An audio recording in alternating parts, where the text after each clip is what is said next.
Okay, good. Okay, so we're going to be recording today, but everyone will be taken out. All chat will be taken out, so it will all be confidential.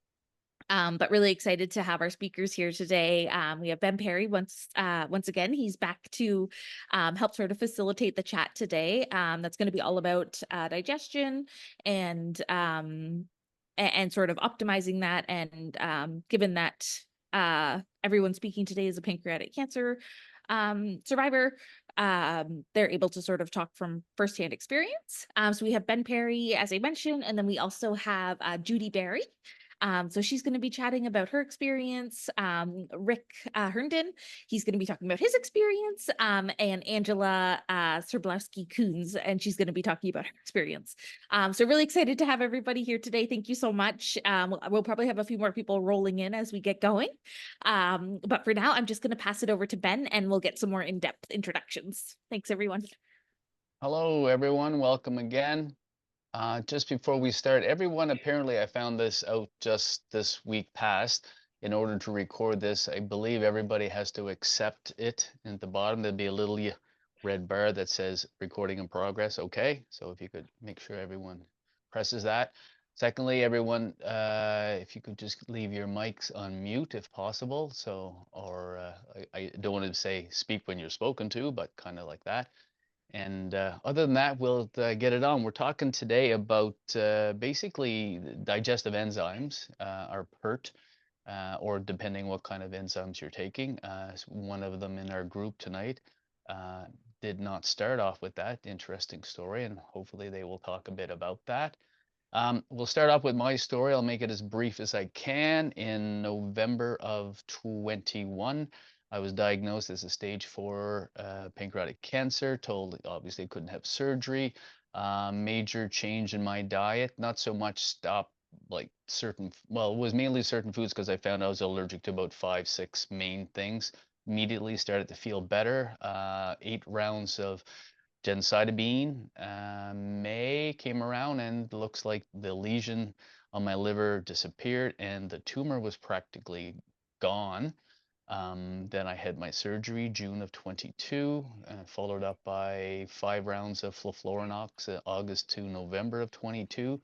And as of last week, I'm still NED and cancer counts are 3.7, or the CA19-9 markers, 3.7, very low. I believe a lot of that is due to the inflammation of the food that I was allergic to. So we're going to start off right away. That's my story. We're going to start off introducing our friend Rick here. And where did Rick go to? Rick. Okay, Rick, when he was 44, he was diagnosed with prostate cancer. After kicking that one, he decided to, fight another battle. When he was 52, he ended up with a PC in 2021. Rick worked 28 years at Lee Publication, which is a book, kids' books and dry cleaning products, where he was a CFO. I'm not sure what that means, but he's going to tell me. When the business was sold in summer of 21, he worked briefly for Cleaners Supply out of New York from his home, Louisville, for 4 years, Louisville, Kentucky. He recently took a sales job in Indy with Indy Hangers this past March. Indy Hangers is in Indianapolis, and it's based in-base manufacturing company. He did not want to have the headaches of working in the office while he's still dealing with PC cancer. So like he's told us before, he travels around the state and he's home at the end of the day, which he loves. He's living in Louisville, Kentucky with his wife, Lisa. Lisa was on our interview list 2 months ago, I believe. And they're celebrating their 30-year anniversary. Congratulations. And they have 2 daughters, Cindy and Katie. Sydney, 26, and Katie is 24. Mr. Rick. All right. Well, thanks for the introduction. I do appreciate it. What I tried to do, just kind of lay out the groundwork. When I first got diagnosed, I tried to keep my life as normal as possible. And that was just my approach. And It wasn't easy, and sometimes it's still not easy. Having gone through prostate cancer previously, that was kind of shocking at the time. I was pretty much younger. Had surgery for that, and then still to this day get checked. After that, from the prostate cancer to pancreatic cancer, um, I had for the longest time I didn't have any symptoms at all, other than my stomach hurting, and um, so when I was diagnosed in 21, December of 21, I spent that entire year, 2021, having in the hospital multiple times with pancreatitis. My doctor put me on Creon just because they really didn't suspect pancreatic cancer at first, but put me on Creon, a small dose, which really didn't help that much. But I started that, and then for the stomach pain, um, and then one of my last tests, I had 4 biopsies to confirm that I had pancreatic cancer. And so one of the last tests, I went to have a PET scan, and I couldn't have it done because my blood sugar was too high. So between I was diabetic, and then my stomach hurting, they knew something was up. So it took 4 biopsies to get the diagnosis complete. And so in December 21, they confirmed I had a tumor. It was stage 2. Um, Immediately started chemo in January of 22. So for 6 months, I was on FOLFIRINOX, still continued to take the Creon, and it helped, but it was a low dose compared to what I do now. Not much education. My doctors in Louisville were fantastic, and the nurses and everything I went through, they were fantastic. But the knowledge of Creon and digestive enzymes wasn't that great. I really had to, and that's one of the things we've talked about on Craig's cause, is advocate for yourself. So as I'm going through chemo, um, my stomach's still bothering me, and it did pretty much throughout chemo for the 6 months. So then in August of 22, I had the Whipple, and that went fine. Everything that you go through with the Whipple, I pretty much went through it. Came home after a week in the hospital, and my stomach was not what was, half the size that it once was. But the Creon, I'm like, as we've talked about before, you have to advocate for yourself. So I went back to both of my oncologists and surgical oncologists and told them, look, something's not right. I can't, this is awful. And so they put me in touch with, I think it was a dietitian, somebody in their office. And this lady was fantastic. She immediately started laying out what I need to do. And some trial and error, we settled on Creon, and I take Creon for take three 36,000 unit pills for a meal, and I take 24,000 unit pills for a snack. And that's just kind of if it's a real fatty, greasy meal, I may take one more if it takes a little bit longer. If I'm just having eggs and a couple other things, I may take 2. If in doubt, I take them. And I do that for snacks too. So a few months ago, I had the great idea that, hey, sometimes I think I can try to cut this back. Not one of my better calls, you could say that. Because sometimes I found when I would eat something that it wouldn't, my stomach wouldn't bother me much, and you get tired of taking all these pills every day. But then within 20 minutes to half an hour, my stomach would start to cramp. I'd get bloated, gassy. It takes me back to right after the Whipple, before I really got on the Creon that I needed. And so long story short, I quit doing that, and that's made a big difference. So, so the Creon is really a game changer for me. Um, it's kind of a pain to here in the U.S. It can be very expensive. If you've got, there's other things you can go to their website and stuff like that, but we'll answer some other questions in a little while. But the Creon pretty much allows me to eat and function normally as long as I have them with me. And I've gotten to the point now, and we've talked about it in our meetings. If I'm somewhere and I don't have any Creon, unless I'm really that hungry, I don't eat.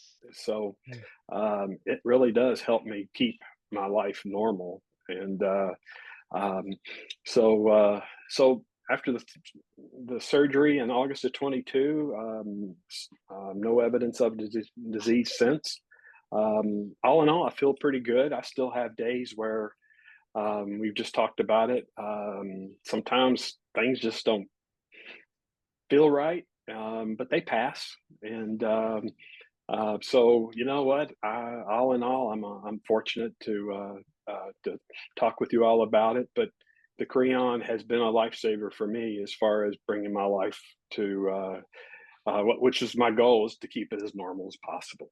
So anyway, that's kind of my story in a nutshell, and I'll be happy to answer any questions when we get there. And I've got a lot of trial and error involved, so there's been a lot of missteps along the way, but you figure it out and move on. Well, that's knowledge, Rick, and it's a good, like you say, keeping your life as normal as possible. It's a good way to go about it. I do find that the first thing we've seen two other oncologists, interns, and the first thing they say to you when they ask you questions, oh, do you take one with snack and two with meals? It's like, it's a bit more complex than that, but yes, maybe, you know? Mm-hmm. So, Yeah. yeah, thank you very much, Rick. I appreciate that. Sure. We're going to move on to the lovely Judy. Judy was 58 when she was diagnosed with cancer, and as she tells us, she's now officially a senior at 65. She worked in the federal government for 30 years, mostly with the Canadian Border Services, retired when she was diagnosed. She lived in BC until 3 years ago. She's now living in Saskatoon, Saskatchewan. Introducing Judy. That's me. The That is no time zone province. the no time zone province. That's right. Or time change, sorry, my bad.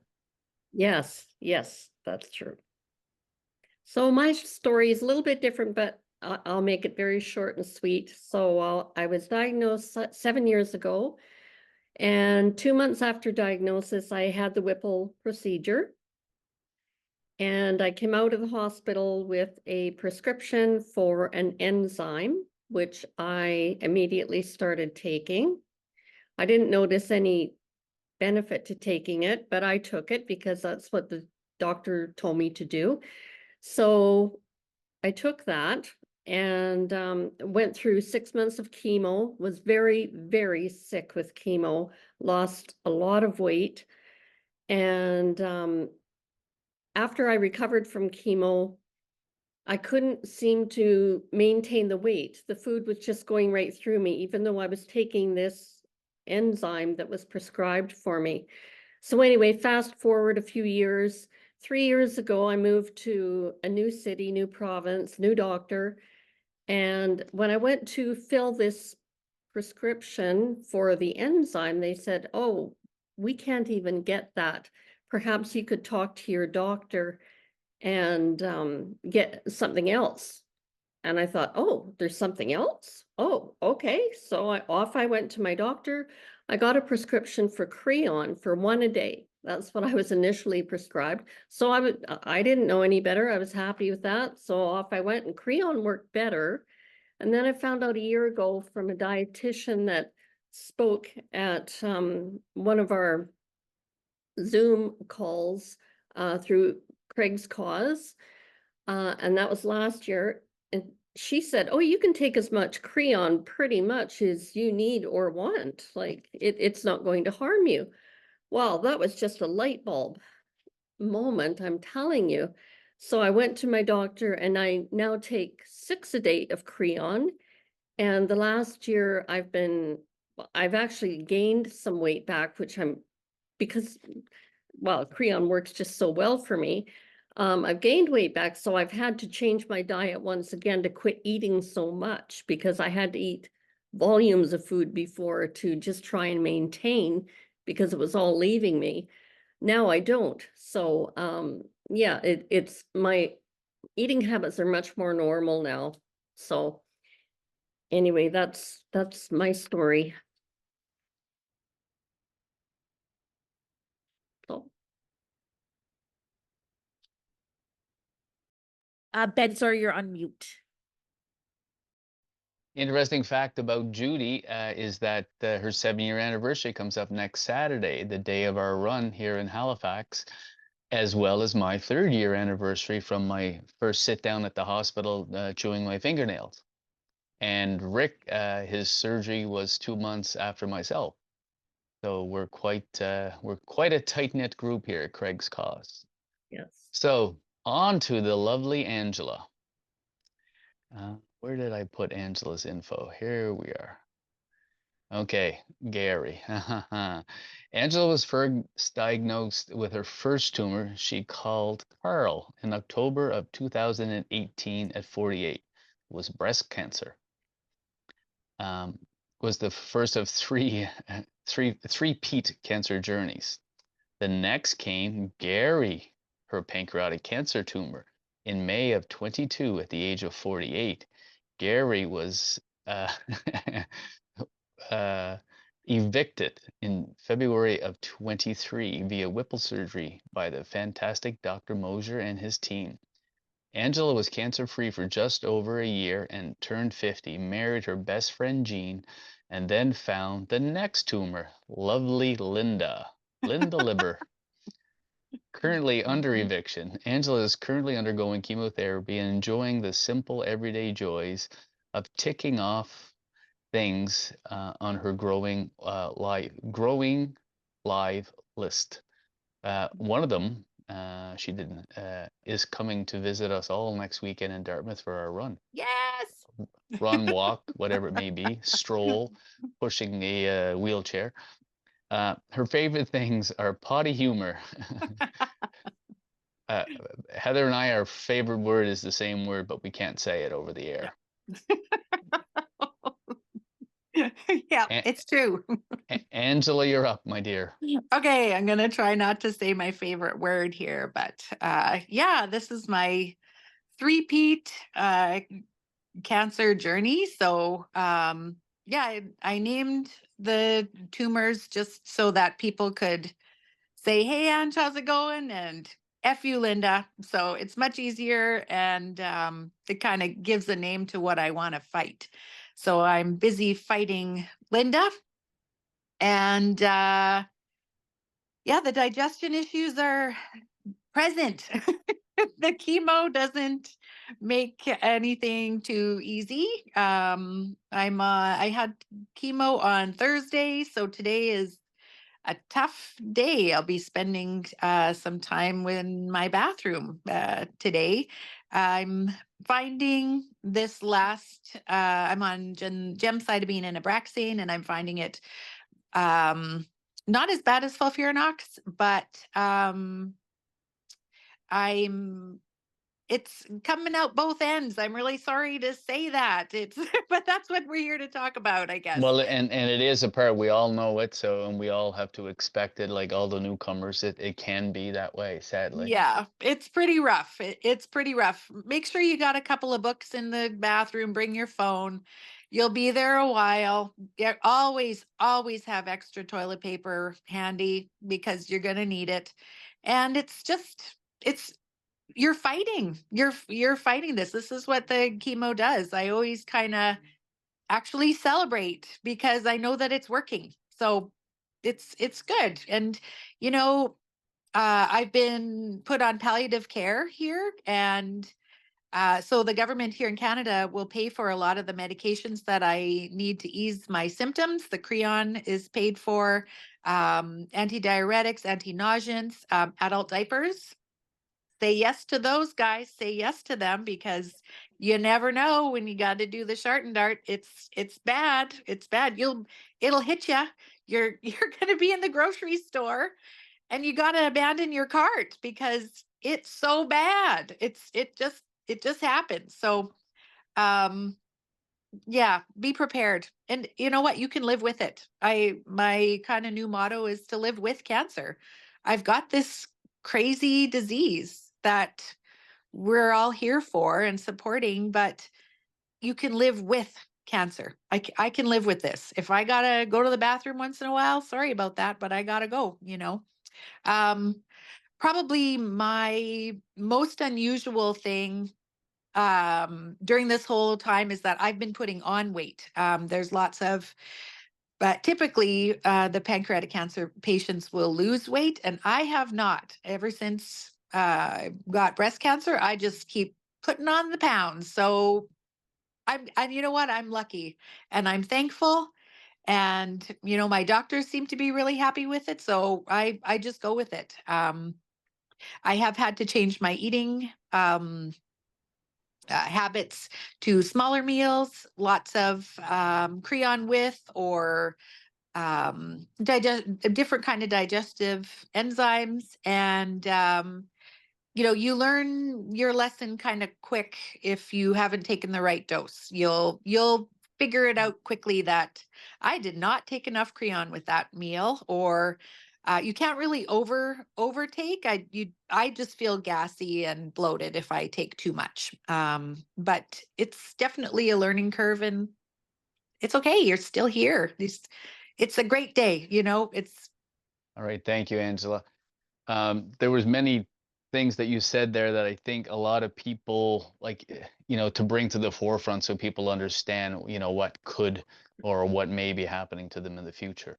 I carry a large digestive pill in a little, two of them in a little capsule on my keychain, because there's the odd time I'm not as smart as Rick to have little bottles everywhere. But if I have my keys on me, I have some with me. So there's some in Karen's car and I forget them, and I forget, we're driving her car. Dang, I had that pill yesterday. Oh, she has some in her purse. And, you know, this is why we have good partners. Yep. All right. Anyone want to, before we jump into our questions, anything anyone wanted to say before we go into it? No? Okay. Are there any safe foods that you can eat that you think that you don't need a digestive enzyme? And I can hit that pretty quick. A banana. It's one of my biggest snacks.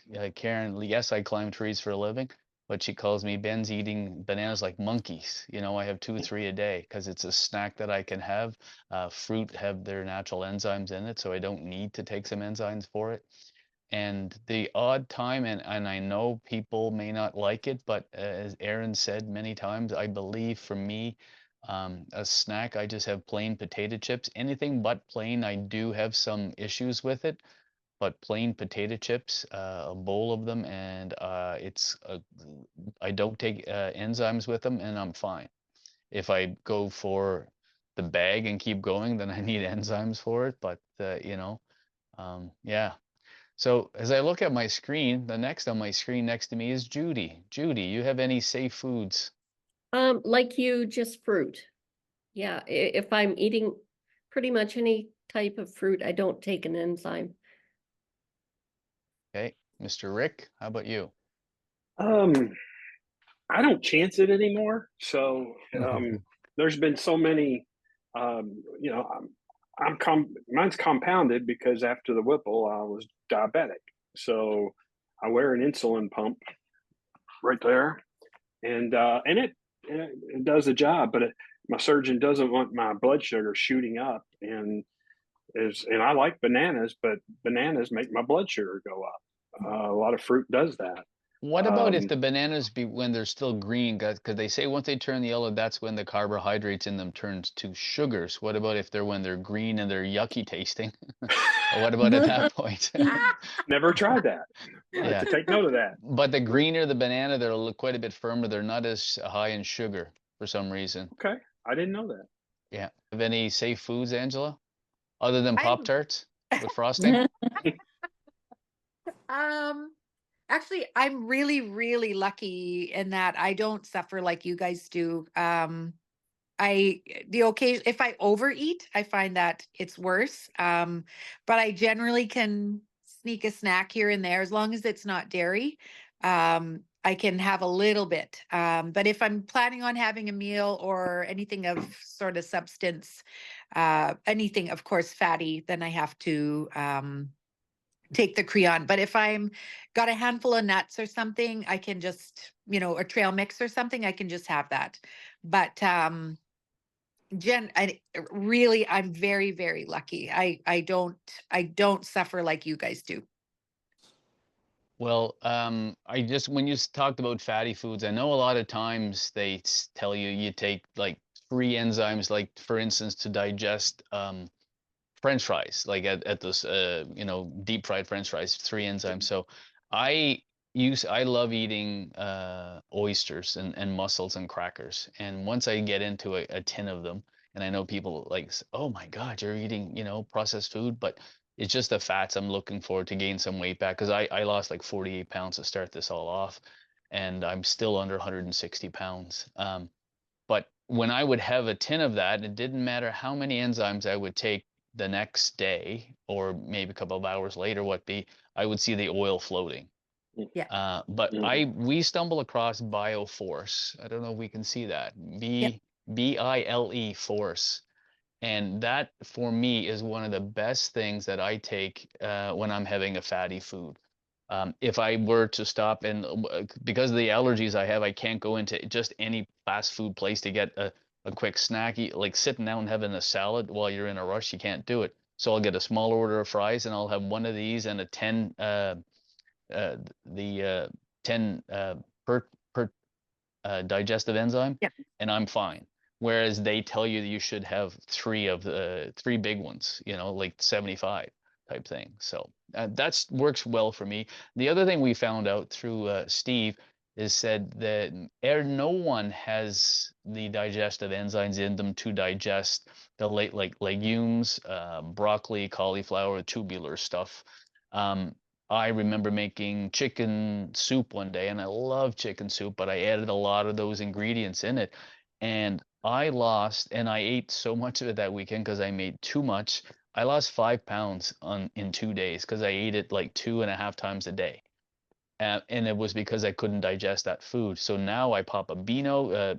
Steve told John told us one Monday night, and now it's a lifesaver. So one of the things, I mean, we refer back to Craig's cause our meetings, but this is one of the great things about it, the knowledge that goes around and around and around to all the newcomers. So that's a great thing about that. So thank you. Anything else you guys wanted to add in there? I Is would, that it? I think Angela touched on something that really impacts me even today is the smaller meals. Mhm. I've learned, I've made that mistake over and over and over and over, and hopefully I don't do it this weekend. But that's one of the hardest things, either from right after the Whipple up until now, because a portion of my stomach came out with everything else, and if I eat too much, oh, it can be awful, Mhm. absolutely awful. And I'm gotten much better at it now, but I've been and I've talked many times about, sometimes you're out with friends and family and here it comes and you scoop it up and, and we've had to actually get up and leave restaurants because it'll hit and it's just, I overeat. And so I've learned to, and it took a while, just sometimes I don't feel full, but I stop and it is not Mhm. always easy to do. Mm. But it sure makes for a much better evening if to do it that way. And I've gotten used to it somewhat now, but still, it's that for me that was a big problem. So it's kind of like we don't go to buffets anymore. Like Exactly. you and I, Rick, we have that problem many times. We are definitely do not have the brain of an elephant, that we have a long-term memory for sure, you know. So if I had if I was taking just a normal enzyme, a Creon, I take it right then.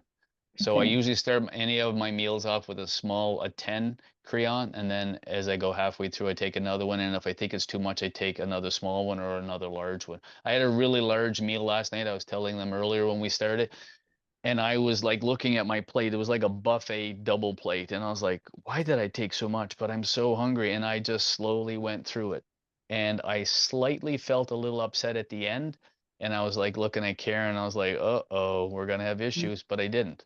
And it's because I took one, and I took a fat buster half, like, about a third of the way in. Then I took my second one, then I took my third one, and it was perfect.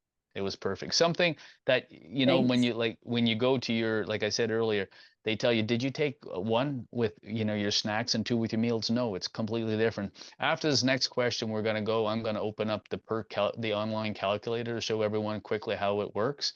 And and once you've done it like 5, 6, 7, 8 times, you're going to quickly see like how it sets up for you. And then kind of each meal after that works pretty much the same way. Unless you're getting to some different meals, you'll be able to figure out. All right, second on our list, I believe we're ready to move on. What do you eat when you don't have an appetite? Like sometimes we do have to force ourselves to eat, and like I said, at times for me it would be chips or banana. It's just a go-to quick snack. Crackers and some hummus, crackers with guacamole, just enough. And sometimes that actually kickstarts me to want to eat a bit more.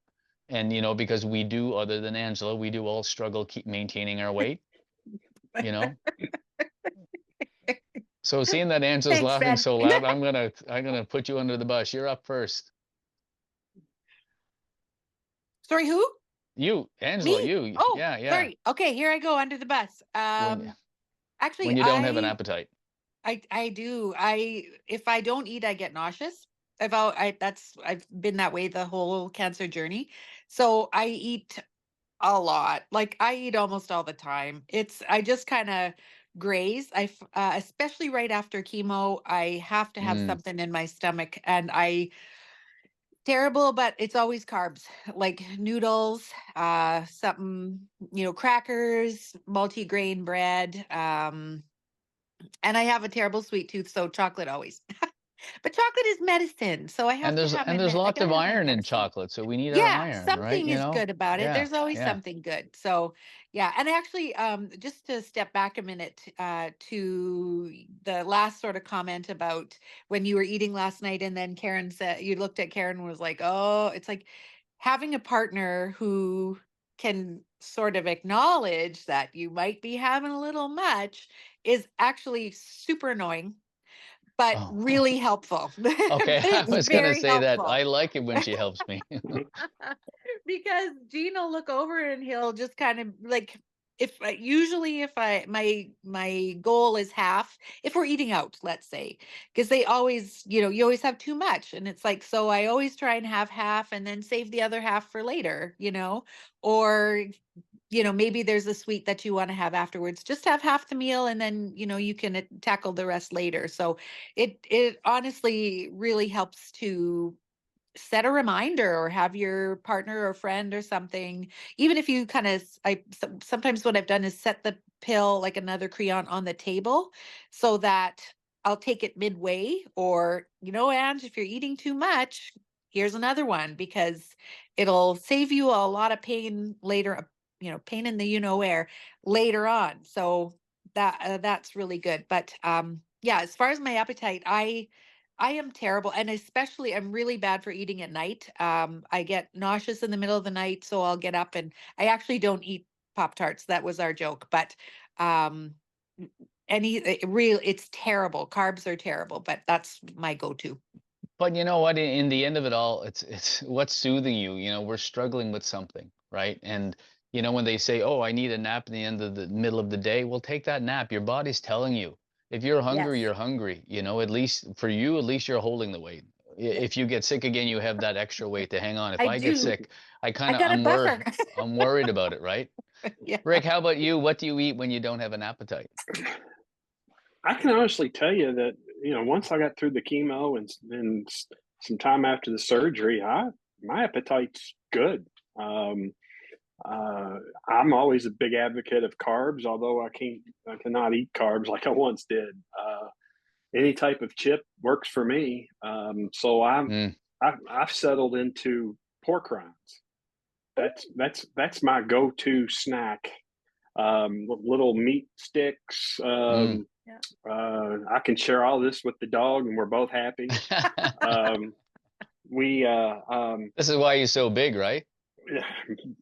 didn't help, that's for sure. But I take Lisa gets it, and I get different kinds, mix them up, and then I get string cheese. So that's my snack. I'll sit on the couch, watch something on TV, or I've got my pork rind bucket with different types mixed in there, my different types of string cheese. That's my so I don't. There's not much time that I don't have an appetite because my meals are smaller. And there's other stuff. I mean, we get some no sugar Reese's and stuff like that, and eat my share of vegetables. My wife's kind enough to mix them in things, so I don't always see them. She hides them, right? Yeah, that used to be the only way to get them down. I was always a big advocate of McDonald's and whatever fast food you want to bring home, I'm good with. So I've learned to kind of cut it back on that. But no, the pork rinds are actually it gives you the crunch that you want in a chip. You can dip them in cheese or hummus and cream cheese. I've gotten creative. And, Load them up. A lot Load of 'em up. peanuts. Peanuts work good. Yeah. Yep. Unfortunately, I'm So, allergic to peanuts. I can't have that. Ooh, So the pork rinds, when I look at them, I just think of them when I ate them as a kid. And then once I found out what they were, I'm like, oh, I can't put that into my body. So maybe now I could because I need that. But when I was younger and living a little different, no. well, it's like Vienna sausages. I like Vienna sausages, but Okay. you do not want to know what's in the Vienna Okay. sausage. No, we'll not go there. That will be next month's topic. Judy, how about yourself? Do you ever feel like you don't have an appetite? The only time I did not have an appetite was during chemo, and I pretty much existed on plain white rice with sometimes I could put a little bit of topping on, like a plum sauce or maybe even soy sauce. And for some reason, romaine lettuce. So those were my two dietary things that I ate during chemo. And but after I recovered from chemo, no, appetite galore. Okay, good. We're just gonna share the screen here. People just bear with me here. We're gonna go into the digestive. Just want to do a quick start broadcast. Okay, it's starting in some seconds here. I have it set up. We'll just put it at my weight here if they let me do it. We'll say 160 pounds. So we'll keep going through. I have perch, I have creon, I have 35s. So it says I can take 21 a day. Say if we build our meal, we'll just go with like last night I had pork because I can't have beef. And in here I can choose whatever kind of pork. So I had pork tenderloin last night. We'll say I had 3 pieces, slices. And then I go through, there's my sauces. If I had soup and vegetables, I had Brussels sprouts. And I'm just picking that. I had French Italian bread, which I didn't, but we're just going through this quickly. Didn't have any white rice. There's egg. So as we scroll on down to the end, and we'll say, you know what, that's what I'm going to eat tonight. How much do I need? So when I scroll down to the very end, it tells me how much protein I'm getting, yada, yada, yada. And it tells me I need 135 for my meal because I only need 10. So I could take a small tablet and that's all I would need for that meal that I just ate. So if I add a lot more fatty foods in there and so on, then it's definitely going to make a difference. So just a quick idea. And Aaron, before we leave, what does it say? What happened there? Before we leave, we'll make sure we put that link up so people who've never used it can use it or try it out. We'll roll along. I think our next question was kind of already covered. Difficulty maintaining weight. I think we were in the boat. I'm maintaining my weight now myself, and we know Angela's And Rick, I think Rick and I are in the same boat. Judy, after she started getting the proper creon, she's fine. So those questions were answered. What about, do you have any like trigger foods like that would really set you over the top? Like I had mentioned earlier, like when I would have the oysters or any fatty food, obviously with most of us, it would trigger it like almost instantly. It's like, you're running, but for you guys, what do you think, Judy? Is there any trigger foods for you that set you off like immediately, or No, now you try to avoid? none. Okay, that's great. How about you, Rick? I have to watch mixing the food. I always had, before my diagnosis, I had heartburn quite often, and I have since. I don't have it often at all now because I eat much better. Um, but I kind of go by if the it's more of a mixture of food than just one. I can eat nacho cheese and not have any problems. But if I had chili and nacho cheese and a beer, that's going to be a problem. But maybe that, Rick, maybe that's where you need the Beano to break Maybe down so. the beans and the chili, Maybe and so. then with the pork, and there's a lot of fat in there. Like I Hmm. know, like when I have stuff like that, it's right away, and I'm like, why did I eat that? I should have had my Beano. So Yeah. I try to, when we go on vacation, I take all my pills with me, and they're all separated. This one has the Beano and that, so I know when I go out, I just take the 2 containers with me, and yeah, and off we go. How about you, Hmm. Angela? Is there any foods that triggers you? I think more so it's the amount, just not overeating, and then the timing of it, because I'm back on chemo again. Yeah, So it's the timing. Right now it's the timing of it. If I just had chemo, so I kind of got it today, this weekend. I got to watch what I'm eating. But for the most part, it's really the amount for me, not necessarily specific food. And I'm lactose intolerant, so like just, to add to it, I'm lactose intolerant as well. So dairy is a no, no, hard no, makes me no. super fun. Yes, for sure. Maintaining weight. Do you think it's a good idea? This is like, and I know Karen said this to me many times, so I try to use my brain, but like I said earlier, I don't have the brain of an elephant perhaps anymore.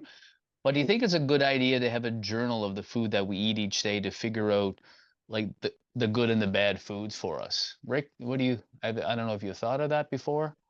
Yeah, we've talked about it. I think early on, until you get a handle of what's, because when I didn't have, I didn't know about Craig's cause when early on, and I didn't really know anybody going through what I had gone through. So I think early on, the more you can document and make note, the better.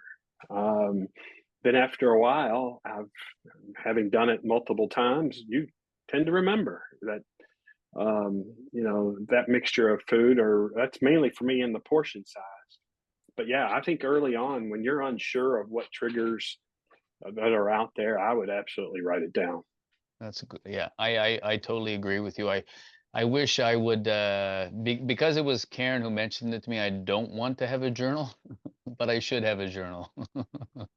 What about you, Judy? Do you think it's a good idea to have a journal, or did you have a journal? I did not have a journal. However, I agree with your previous comments that I think in the beginning it would be very good. I don't need one at this point, but it's probably a good idea to start with because you're so overwhelmed at the beginning, you don't remember That's everything. right. Yeah, that's Hmm. big thing. You're overwhelmed with so much information, and how can I keep track of everything? That's right. How about you, Angela? Do you feel the journal could have been good, or I was planning especially on, if you get chemo fog is the other thing. I don't mean to cut yeah, you off, but like if you once you start getting chemo fog, like what did I had this last week. What was that like? yeah.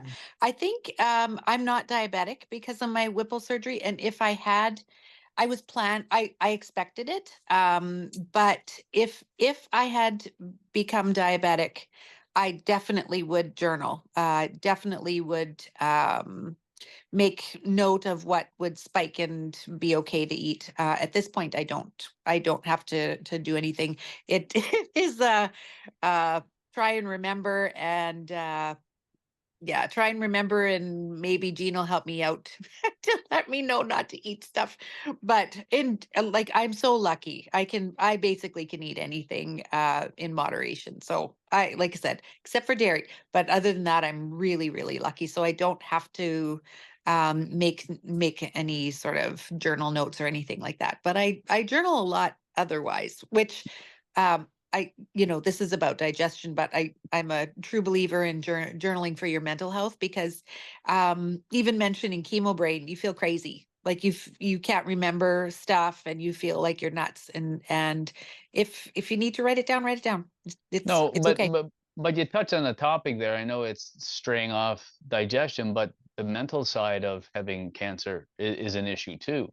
So if having a journal for that is beneficial, well, then have a journal. It may start off as a journal for food, but then if it ends up being a journal for the mental side, that's a great thing. Yeah. I do find for myself that I have very low, my pulse is really super low blood pressure. So drinking lots of water is a big deal. And I feel so much better when the more water I have. And during chemo, and a lot of it, water was one of, like, would say, a go-to food. I wasn't hungry, but I'd have a glass of water. Mhm. And they do say with chemo, or not chemo, Creon, have lots of water to Mhm. help it do its job. I think too, And we probably should, sorry, I interrupted there, Ben, yeah. to just be aware. I mean, we're all generally PanCan hits when we're older, but to not make food something that you fear, and not make it, because it's such a weight issue. You don't want it to become an unhealthy obsession either, or unhealthy, I got to put on the weight. Or in my case, I need to lose weight. I'm putting on too many pounds or whatever. You just have to make sure that you still maintain a healthy relationship with food and enjoy eating. It's one of the pleasures that we get to experience every day, whether you have cancer or not. It's just, sitting down. It's such a community and family activity. Having food be a problem is really torturous. That's a really hard thing to endure as a cancer patient. So just to make sure that that food is okay. Food is still enjoyable. It's funny you mentioned we do worry about our weight. So if some of you know that I'm an arborist, and I go to a competition once a year, and at 180 to 90 pounds, I was like 198, like I said, when I started this. But there's a certain event in the competition, we do a branch walk, and going out to the end of that, I could do it, but I really had to work hard to do it at that extra 30, 40 pounds. And the last couple of years, I plan on working hard, but when I get there, I'm not even moving this bobbin at the end of at the branch, because I'm only 155 pounds. So it's a benefit, but at the same time, I don't have that muscle mass of strength anymore. So it can be, for some of us in our situations, it can be a struggle. Like, you know, uh, being a little too light might not be good. Being a little too heavy might not be good. But in the end, as I say many times, if I'm complaining, I'm still here, right? Mhm. So, have you tried smoothies? And if you have, like, did you find initially, probably right after surgery, that's one of the things, and prior to surgery, I didn't have many after surgery.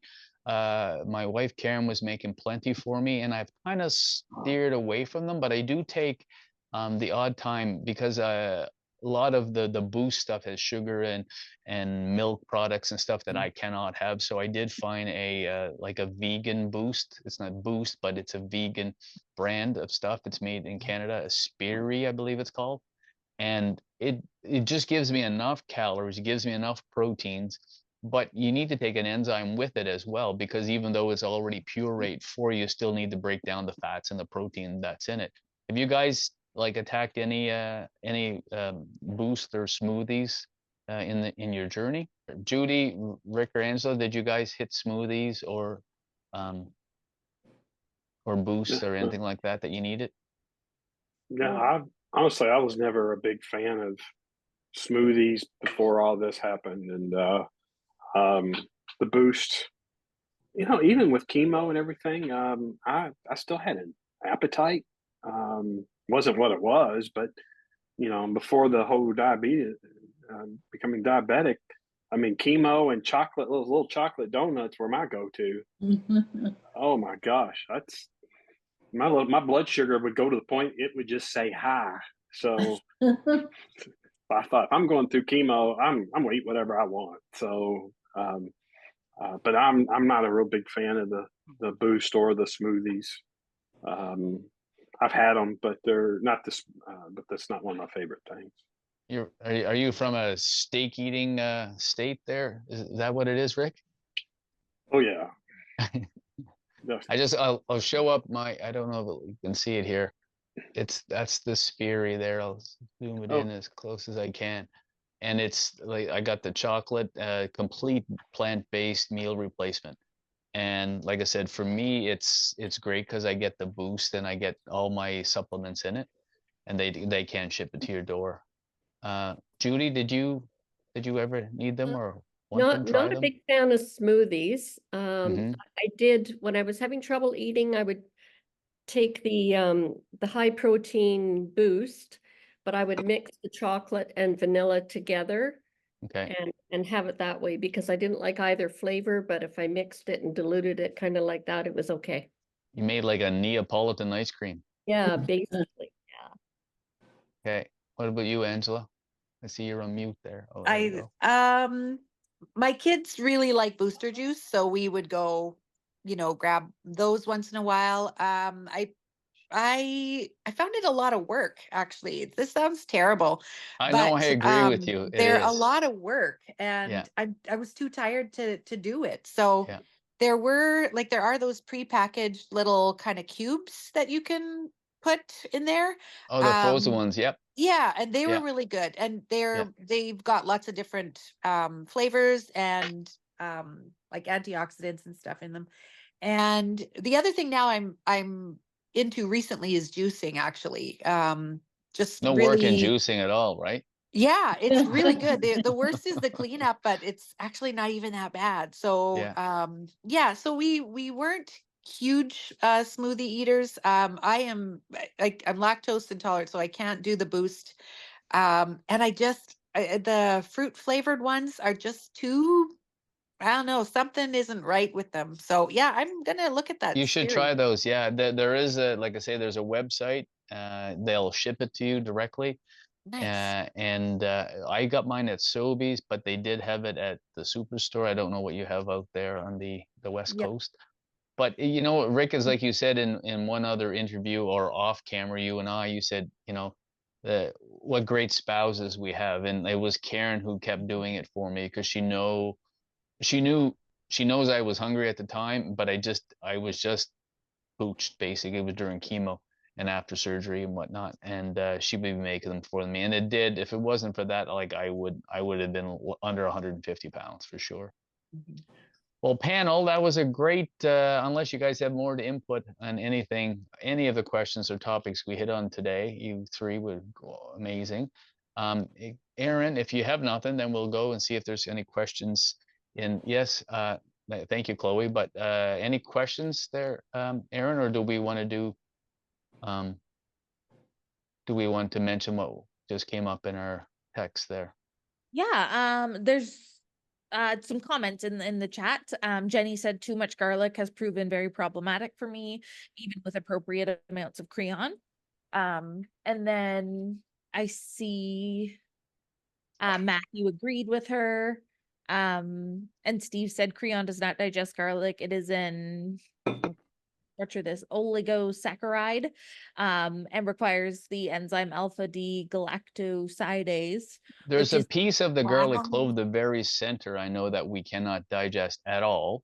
oh, So when you crush your garlic, you usually pull that middle of it out, and then the rest of it is somewhat digestible, but the middle piece never gets digested. I do know that from cooking. yeah, it says a Beano capsule should be taken at the start of the meal. I love garlic. Oh, 2 cloves, it has to be at least. Yeah.